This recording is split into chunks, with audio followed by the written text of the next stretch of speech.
Sí, superado estoy. ¿Estás superado? Estoy absolutamente superado. Lo tienes superado. Me superó. Me acuerdo mucho de esos intelectuales europeos con los que yo discuto, que ellos me dicen que no vale la pena vincularse ni a los problemas de Estado ni a los problemas políticos, porque ya todo ha quedado capturado por el capitalismo, por los dispositivos de poder, y que es absurdo perder el tiempo en un lugar en donde la palabra va a ser impotente. Siempre les he dicho que yo no por el sesgo del 76, por las improntas, no puedo asumir eso. Y además, es más, he ido a una cierta ofensiva contra eso, porque les he dicho, ustedes se han desentendido de lo que pasa en sus países y ahora está Le Pen ahí palmo a palmo con Macron. Y bueno, la ultraderecha crece en España, en Italia, en todas partes. Bueno, entonces esa desimplicación que han tenido los intelectuales europeos, donde consideran que todo lo que tenga que ver con la política y el Estado está muerto y que no va con ellos, me ha retornado en estos días y me ha dicho, bueno, tengan razón, esto queda grande, mejor me dedico a mi estudio, me dedico a estudiar a mis autores, que son 3 o 4 y que los estudié toda la vida, y lo demás me llama el silencio, porque hay muchas cosas que o no las entiendo, o si no las entiendo a medias, o tal vez sea demasiado precipitado decir lo que entiendo. Entonces, Perdón, ¿quiénes son esos 3 o 4 autores? Solo para Cuidado citar, el para reloj nombrar. que está raspando. mira, Pedro, yo tuve la suerte Gritando desde la- muy joven de leer a Freud, a Marx, a Heidegger, que está en las antípodas, con la que no me tomo ni un café, y a Lacan. O sea, son cosas que encontré, y con esos 4 son mis 4 jinetes del apocalipsis. Mi cuarteto de Alejandría los he combinado a lo largo de mi vida y no me he ido mal. Ahora en Indiana voy a discutir el libro, fui traducido al ruso, al italiano, al francés, y los he estudiado con mucha seriedad, en el sentido de que pasé 45 años allá estudiando. Pero bueno, esos autores invitan también a vincular la materialidad de los hechos, ¿no? ¿Y está más cerca de Heidegger hoy? A ver, no intelectualicemos tanto. Digo, No, por lo que No, con el respeto a la bueno, audiencia, si digo, ves a una para no entrar en gran... ciertas burbujas descriptivas. Bueno, pero hay una gran autora judía, Donatella di Cesare, que es es una paradoja de los mejores autores de Heidegger sean judíos, los mejores discípulos, ¿no? Derrida, Hannah Arendt, esta Donatella. En cuanto al modo en que las habladurías se esparcen y la inautenticidad trabaja todas esas habladurías, y al final los dispositivos de la técnica van homogeneizando cada vez más las cosas, hay una parte de la que Heidegger tuvo, el último Heidegger, el de la derrota, ahí hay una parte que tuvo razón. ¿Qué pasa con los intelectuales argentinos? Ya que hablaste de los intelectuales europeos que te dicen o vienen diciéndote que es al Pepe porque ya el neoliberalismo lo capturó todo. No, claro, los intelectuales argentinos no se pueden dar ese gusto, y la verdad es que todos de un modo u otro, incluso los menos apegados a las pasiones políticas, tratan de o bien construir un archivo intelectual en Argentina, o bien rescatar distintas memorias, es muy distinta la posición del intelectual en general argentino, en el sentido de que trata de dar cuenta de la historia y de vincularse a lo que está ocurriendo. Entonces, Están mejor que los europeos para empezar a hablar. en ese aspecto sí. Tal vez no tengan esa retirada a las bibliotecas y las horas y el rigor filológico. Es decir, un tipo se pasa 30 años estudiando a Hegel allá y no sale un solo día de la biblioteca, bueno, algo consigue, ¿no? Y sí. Y aquí el tipo, que no sé, Rossigner pasó de la guerra de las Malvinas a peronismo, para darte de ejemplo un gran intelectual argentino que Sí. murió y que... León. León, sí.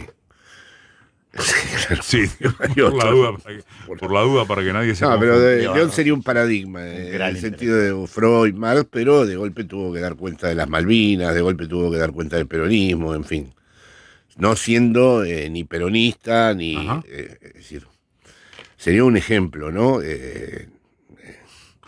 Y vos en particular, ahora que te volvés para allá, digo en lo particular de la situación política acá.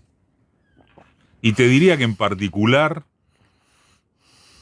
de la crisis en el gobierno y en el frente de todos.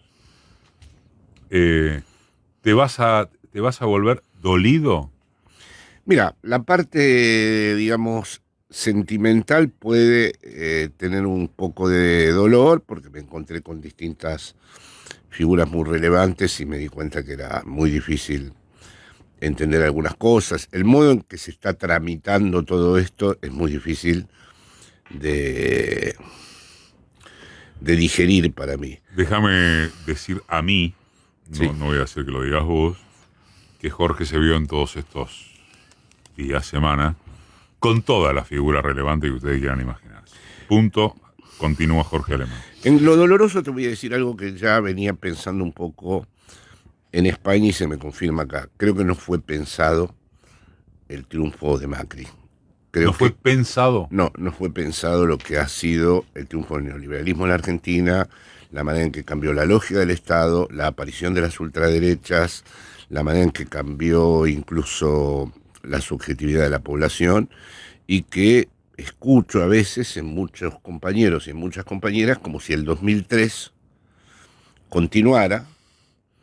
La famosa consigna de vamos a volver, me parece que puede haber incidido sobre esto, y es un escenario en donde parece como si no hubiera habido ese corte brutal que hubo con el macrismo.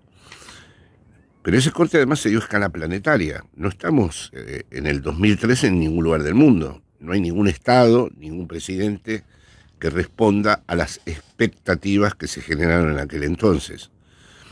Y a mí me da la impresión de que lo que ocurre son síntomas de no haber hecho, me parece a mí, una lectura de lo que fue ya finalmente la captura neoliberal de la nación a través del macrismo.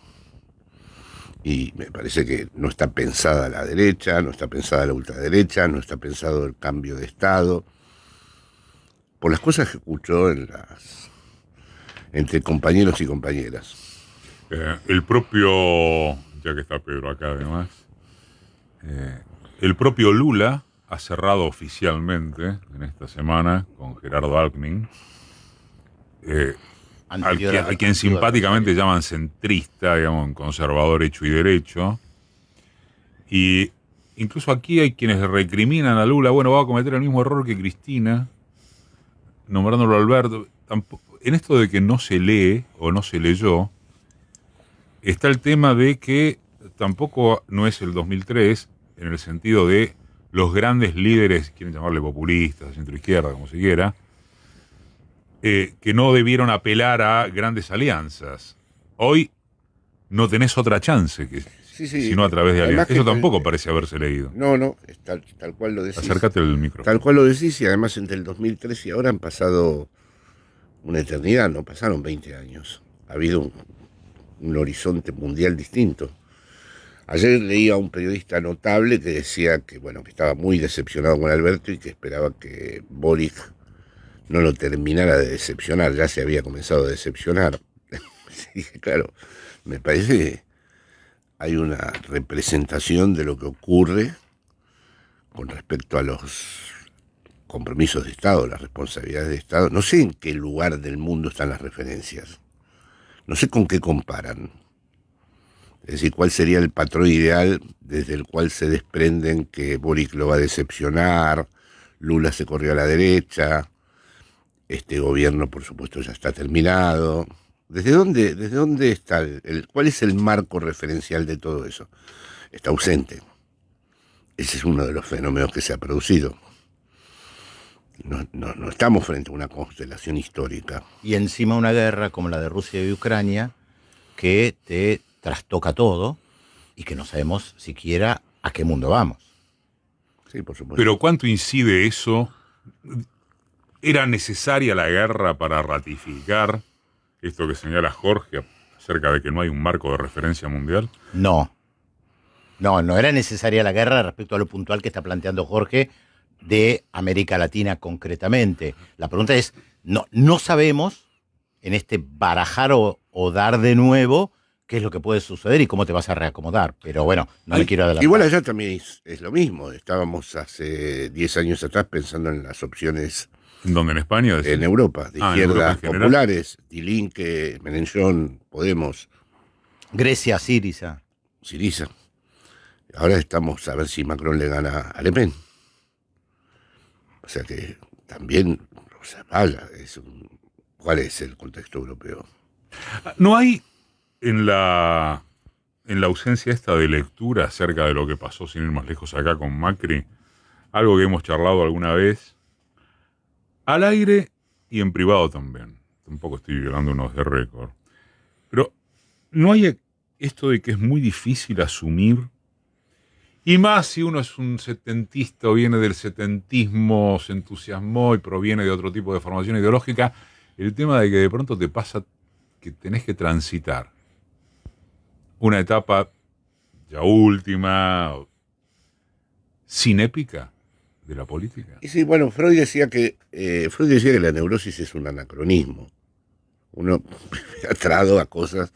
Decía, hay gente que vive sin que el telón de acero se hubiera caído y ve en Putin una especie de sucesor de Lenin y lo pone en la misma serie cuando el propio Putin lo llamó traidor a Lenin y se reconoce sucesor de Pedro el Grande.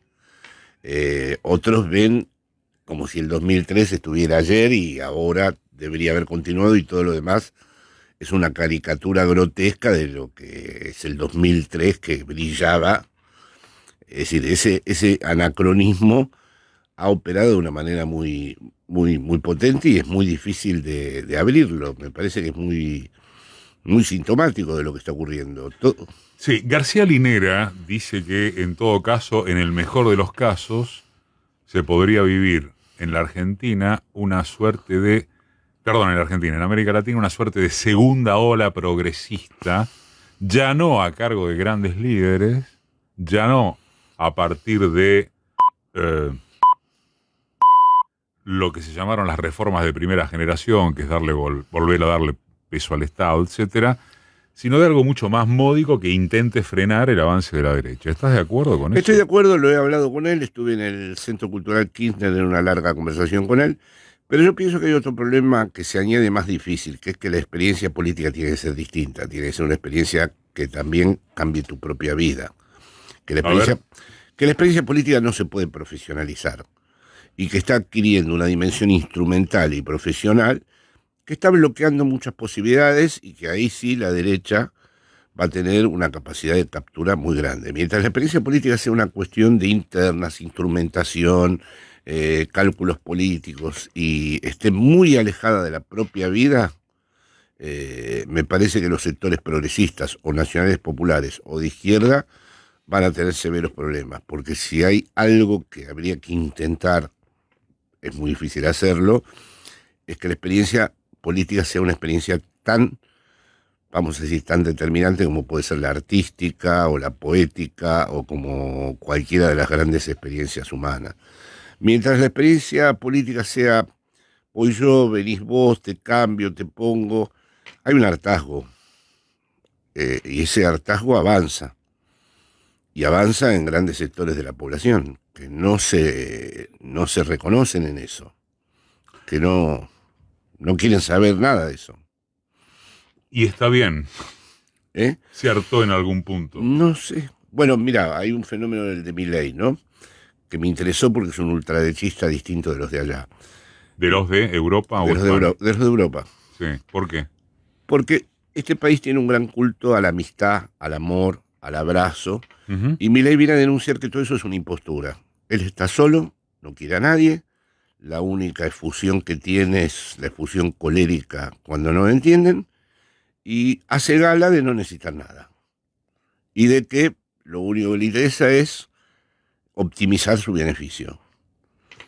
Y sin embargo eso es muy atractivo. ¿Cómo puede ser que el país que se enorgullece del culto a la amistad, donde los hombres hasta antes de la pandemia se besaban, donde todo el mundo se abraza y se saluda y tiene una clarísima vocación de mostrar sus afectos, se haya vuelto un imán tan potente, un tipo que es una especie de, en el sentido simbólico, autista, un personaje autoerótico que empieza y termina en él mismo, y que todo su poder es precisamente no necesito a nadie, sino mi prédica. ¿Te sorprendió esto? Bueno, Digo, porque subrayaste lo de que es un ultraderechista diferente a los que se ven. sí, todos los ultraderechistas dicen que todo es una patraña. Todos los ultraderechistas ganan terreno diciendo feminismo, patraña, la izquierda, lo igualitario, patraña, verso. Ese es el estilo ultraderechista mundial. Decir, Sí. miren, todo esto es una impostura. Todo esto que ha hecho el progresismo es nada más que impostura. Todo es una... No hay tal igualdad y además el feminismo es otra estrategia de presentación de, como dicen allá, postureo, de posturas, ¿no? Ujú. Sino de conspiración de Soros o cosas por el estilo que también plantea. Bueno, esa es la parte delirante de la Claro. ultraderecha, que también está, la parte más terraplanista. No, Milei tiene, el otro día dijo que era austríaco, Milei tiene una cosa distinta porque las ultraderechas de allá son más corporativas Ajá, y este va de solitario radical. Es un hombre así es. que no sé si tendrá algún hermano, una hermana, como novia no tiene, me parece, ¿no? Sí, ¿Eh? sí.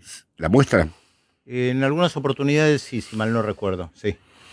Bueno, pero no, Y una hermana que trabaja con él. sí, pero no parece como si él hiciera de eso algo, un valor simbólico de eso. Me parece Ajá. que juega a su estar con él mismo. Sí, eso es real. Si vos lo seguís en Twitter, ves que de 50 tweets, 45 son autorreferenciales. Son elogios a él permanentemente o cosas sobre él. Es muy en sintonía con lo que describías. Sí, es una autorreferencialidad Sí. muy lograda, muy absoluta. Está Jorge Alemán. Estábamos compartiendo fuera de micrófono. Por acá hay alguien en Facebook que dice, che, dejen el micrófono abierto cuando hablan fuera de micrófono. Estás loco vos. Hay algunas cosas que no. Pero esta sí. Jorge comentaba una frase de von Hayek, ¿no? Que cita Sí, Milei, sí. que es... Es que él preferiría una dictadura liberal Sí, que una democracia en donde se interviniera el mercado. Entonces ahí está dicho todo. Además, bueno, Hayek es Pinochet, o sea que la idea esta de Milei de que la única libertad es la que tiene que ver con la iniciativa privada, Sí. el mercado se despliegue a sí mismo. Hay una cosa interesante también en cuanto a ultraderechista, ¿no? Que es un debate en Europa. ¿Las burguesías están interesadas por las ultraderechas o es un fenómeno que surgió no promovido directamente por las burguesías? Porque hay algunas burguesías que muestran su reparo, no ven que el mercado vaya a funcionar, no ven que el mercado vaya a funcionar correctamente con la locura ultraderechista, dado de que observan esos momentos delirantes de la ultraderecha, el terraplanismo, el negacionismo, Ujú. Trump. Trump. Trump. Pero sin embargo, yo matizaría eso. Yo creo que en el orden del capital financiero se ha iniciado una nueva guerra contra la población. Además de la guerra que hay entre La militar propiamente dicho. hay una nueva guerra mundial contra las poblaciones y nuevas tecnologías de disciplinamiento. Y hay que, a los pobres, a los migrantes, a los latinos, a las mujeres, hay que mantenerlos a raya. Y que hay un verdadero enclave o un verdadero, un verdadero ensamblaje en donde la ultraderecha cumple una función muy importante. Tomemos la frase de Hayek desde esta mirada que ancla en lo propio que comenzaste describiendo en esta nota, que es esto que también rotulaste como dificilísimo, de que la política sea para las mayorías, para el común de la gente, una suerte de pulsión vivencial, como puede serlo el arte o la música, en lugar de ser una actividad profesionalizada donde todo consiste en entra este, sale aquel, la interna, la rosca, etc. Entonces, escuchás esto que Milei cita, ¿no? Bueno, prefiero una dictadura liberal a una democracia con algún control del Estado, del mercado. ¿Por qué alguien sumido en la miseria o incluso en la pobreza o sectores medios, desconcientizados, agotados, sin respuestas, porque la política es eso que describiste, ¿por qué no preferirían una dictadura liberal? Sobre todo la batalla por la dictadura liberal, porque, mira, el problema que tienen los grupos progresistas o las izquierdas o los nacionales populares es que peleamos contra una abstracción que consiste en, desde la explotación de la fuerza de trabajo y la extracción de plusvalía, hasta la financiarización del mundo, hasta la captura de las naciones por la deuda, todos elementos abstractos sobre los cuales hay que disertar mucho. Él pelea contra los que se ven, es decir, con los que imaginariamente son representables, que son los políticos. Ha robado la palabra casta de allá, ¿no? Pero él tiene una... ¿Casta lo robó de España? Sí, sí, Podemos. Sí, se lo robó a la izquierda. Cuando todavía Podemos no estaba bien identificado y crecía muchísimo. Viste que cuando hay una identidad difusa se crece mucho. Cuando ya se supo que era, empezó a reducirse. Pero era casta o pueblo. Pero bueno, él pelea contra lo que se ve. Contra lo que se ve. La izquierda pelea contra lo que no se ve. Ya partamos de este grave problema. O lo nacional y popular. Si uno pelea contra qué, el fondo, la deuda, la financiarización. Es decir, no sé si abstracciones, pero sí cosas que quedan muy lejos. Y bueno, pero además son abstracciones porque yo no es decir, Milei acusa a personas que ves todos los días. Uh-huh. Nosotros estamos en combate con lo que no se ve. La genialidad de Marx fue levantar a las masas mundiales contra un proyecto abstracto, único en el mundo. Es un hombre, vamos a decir, iluminado. Lo de Marx, es decir, haber logrado el propio manifiesto comunista es una obra maestra, porque logró que la gente entendiera que en esa abstracción que él había descrito, que es el resultado de combinar el idealismo alemán y la economía inglesa, había todo un proceso del cual eso afectaba tu vida concreta, que era que te afanaban el excedente y todo eso. Pero ahora, es decir, el feminismo logró esa visibilidad. El feminismo sí señaló, ¿no? El feminismo irrumpió con fuerza porque señaló un opresor inmediato. Correcto. Un opresor visible. Ahora, claro, el feminismo muy rápidamente se fue codificando, se fue enmarcando identitariamente, y ahí, como todos los discursos, no solo con el feminismo, también nos pasó a nosotros, todo lo que se clausura identitariamente va perdiendo la operatividad social que exige una praxis, una fuerza material. Milei no se cierra porque Milei está todo el tiempo enfrentado al elenco, a lo que él considera que es el elenco establishment de la casta. Que aparece día y noche. Es muy visible, aparece día y noche. Todo el tiempo. Y gran parte de los medios de comunicación atacan a eso que él también ataca. Porque sí, gran parte de los medios de comunicación hablan en contra de los políticos, de la política. Y no van a perderse llevar a ese monstruo, además. Es como llevar a King Kong, llevas a un friki perfecto, logrado, autosuficiente, que no necesita nada de nadie, que dice que hizo yoga atlántico, que tiene una capacidad sexual enorme y que además todo es según qué beneficios puede introducirse o no en su vida. Hasta la vacuna la juzgó en términos de rendimiento, ¿no? ¿Cuál es el grado de peligrosidad que le ves a eso? En la Argentina. Porque, a ver, en Francia ya estás hablando de que podría ganar Le Pen. Más allá de que uno después siga anclando, lo charlábamos recién con Pedro. Todo lo que sucede, después los franceses reculan por 1 o 2 puntos. Siempre he tenido muy en cuenta la frase de Primo Levi, que dijo: porque sucedió, puede volver a suceder. Entonces, Esto no quiere decir que las cosas sucedan de modo idéntico, ¿no?